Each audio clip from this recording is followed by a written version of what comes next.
badan aan rabno inaan xoogga saarno waxa weeyaan qof kasta oo inaga mid ah ama haynala joogo ama haynaga maqnaado maskaxdiisa inuu geliyo inuu kaligi isxilqaamo inuu si shakhsi ah isu xilqaamo haday noqoto wax hurid haday noqoto haday aqli iyo ra'yi noqoto haday abaabul iyo dadkeen isu noqoto haday maqal iyo soo gaansan noqoto markay waxyaabahaas oo dhan marka hadaynu ku guuleysana inta inaan sameeyno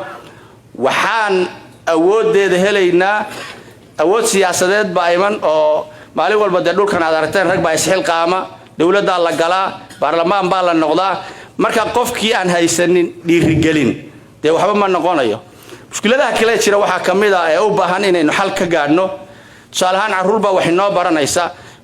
wiilka halka ku dhashay ee awowka awow meeshan ku dhashay markuu qalin jabiyo fresh ya waxa laga yaabaa inuu yiraahdo daafuur baa balaya ka dhacday oo caafimaad baan soo liyo waa abuur la abuuray oo waalidkiiba abuuray inuu qofku saa u fikiro kora oo meel soo waxeeyo inagu kuwaynu dhalay waxbay bartaan waa in hebel abi awowgii iyo ayeydii baa dhulkii jooga waxbarashadiisa mayna u diyaarin hal mar intuu tago oo mutadawacnimo ku tago inuu isagoo caafimaad oo dhaqtara inuu dhaqtar magaalo ka soo shaqeeyo dadka soo daweeyo faa'iidadu waxa weeyaan dadkiina waxbuu tarayaa isagiina wacyi buu yeelanayaa maskaxdiisa koraysa waxaan uu ku baraarugaya laakiin haddaan koobtan uu ku hayno oo aabihii hooyadii mooyay uu cid kala aqoonin wuxuu qabanayaa ma jiro hatta maskaxdiisu ma korayso maskaxdiisu hatta ma korayso ummadaha waxba lama qaybsan karo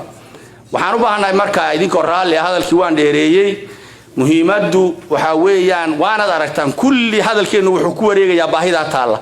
baahida taala oo wax muuqda oo qof walba meeshiisa ugu timid yaan u baahanahay inaan wax ka qaban okay aan soo gaabiyo marka hadaynu rabno meeshan inaynu habkeenu ugu noolaano aan sameeyno waa inaan sidan aan u noolahay si ka duwan aan isu dhigaano oo ku talagalo qof kasto inaga midihi sidan inama anfacdo waynu sheegnay waa inaan la nimaadna sidii si ka duwan oo ugu noolaan haday ganacsi noqoto haday siyaasad noqoto haday waxbarasho noqoto haday is ogaashay iyo nolol noqoto waxyaabahaas oo dhan waa inaan diyaarino saan ugu noolaan lahay haday arintu timaado wadamadii aan ka nimid ee dadkii ilo ehelka ahaa ay degan yihiin waa inaan iyadana isu diyaarino ganacsi ahaan maxaan qabsan karaa horumarkan qaban karaa muxuu yahay oo ku shakhsi ah qofku in magaalo la dhiso inta magaalo la geeyo waxbarasho laga dhiso oo la tayeeyo oo laga ganacsado qofkuna lacag buu ka heli ummadana faa'iido u noqon okay ganacsi ahaan maxaan isu diyaarin karaa habkeen uu noqon karaa siyaasad ahaan maxaan gali karaa halkay dadku ka gali karaan adduunkii siyaasad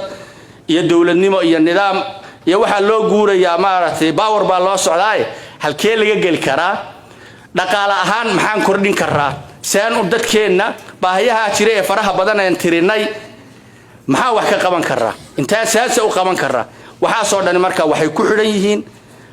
qof waliba inuu la yimaado inta hore inta wax kala la qaban bal naftiisa inuu tirtirsiyo isxilqaan shakhsinimo inuu la yimaado isxilqaan kaas dhaqaale gali kara waqti buu gali kara ra'yi buu gali kara intaas oo dhan buu soo kooban kara hadii marka isxilqaan kaasi uuna imanin waligan halka baynu taagnaanayna halka mar hadaynu taagnaanana inagu awyaal bana waan baxaynaa ubadkeenuna ninka aan ka sheekeynayay boqolka dawladda Soomaaliya hadda meel ku nool yahay la garanayno kala uu noqonaya marka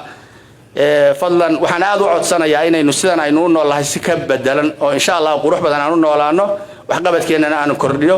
waad mahadsantihiin assalaamu alaykum wa rahmatullahi wa barakaatuh aadi aadayo mahadsan yahay cali waxaanu ku sii dhownahay gabagabadii shirkeena haddana waxaanu yeeri doonaa sheekh Umar Dhaqane oo ka hadli doona wax wada qabsiga iyo daliya dibadba way hoos galayaan qodobadan aan ka hadlayna waayo dantii baa isku wada xiran بسم الله الرحمن الرحيم الحمد لله رب العالمين وبه نستعين على أمور الدنيا والدين وصلى الله وسلم على نبينا محمد وعلى آله وصحبه أجمعين أما بعد السلام عليكم ورحمة الله وبركاته ميا العاجزين محا سلام توصل الله قاضي السلام عليكم ورحمة الله وبركاته إن شاء الله تعالى مركو روا مع سنتين باركم الله dadkii shirkan soo qaban qaabiyay ee soo abaabulay ee sukaya keenay iyo inta soo ijiibtay ee shirka timid